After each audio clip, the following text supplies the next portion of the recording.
Yan, hello, what's up mga backyard? Hi there. Hi there.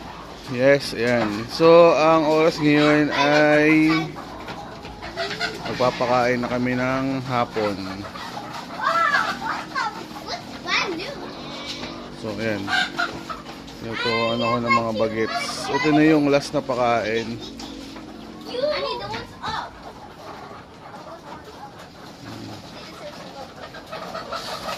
Andre! Slowly lang!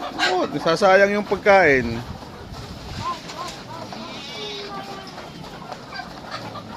Yan.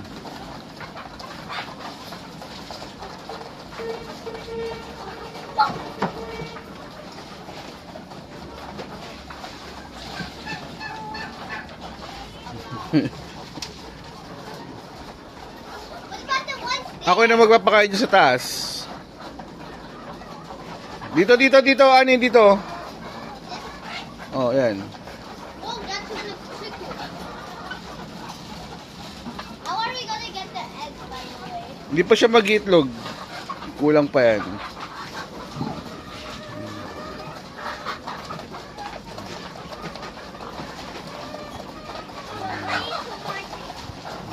So, yung isang sako ko, wala nang laman.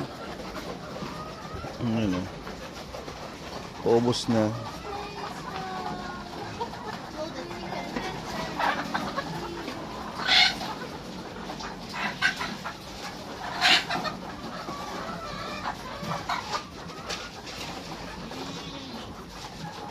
The goat. Oh no, the goat.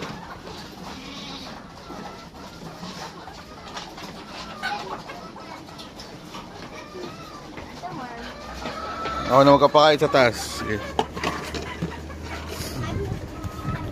Yan. Nakataas naman ang pakain.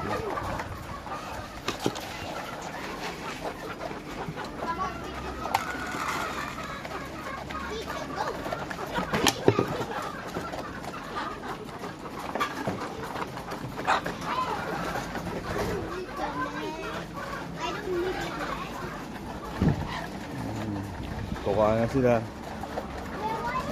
So ngayon, magkikilo pa ako ng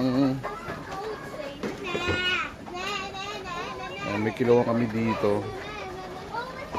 Kiloin natin kung ilang kilo yung bibigay natin. So, kada pakain, 4 na kilo. Daddy! Mm. Daddy, why is the goat moving?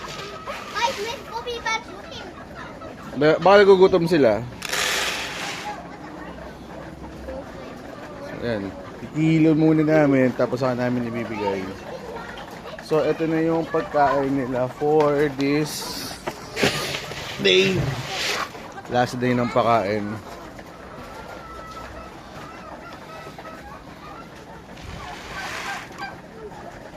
So,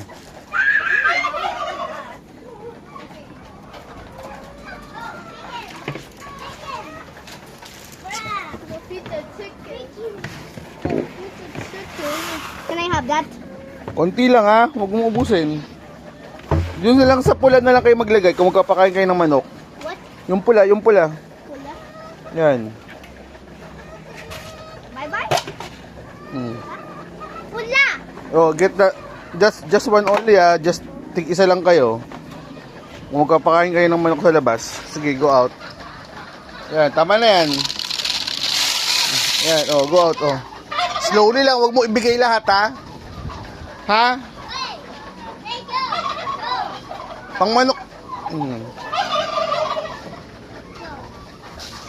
Whoa! Yo! So, dagdag ako. Tama na, Andre, tama na. So, nagdagdag ako ng kukulit. Nagdagdag ako ng biosecurity. Basahan na may solution. So, nagdagay ako. Pati dun. So, bawat papasok. Bago pumasok, basahan, may solution.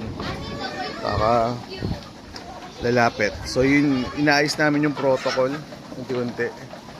So, yun, magpapakain muna ako ng mga manok sa taas. Hindi pa kasi napakain ng mga bata. So, yun lang. Salamat mga kabakyard. Ito na yung from goat farming to chicken farming. Sige, tignan natin kung sana dito tayo mag-success. Yun lang. Salamat.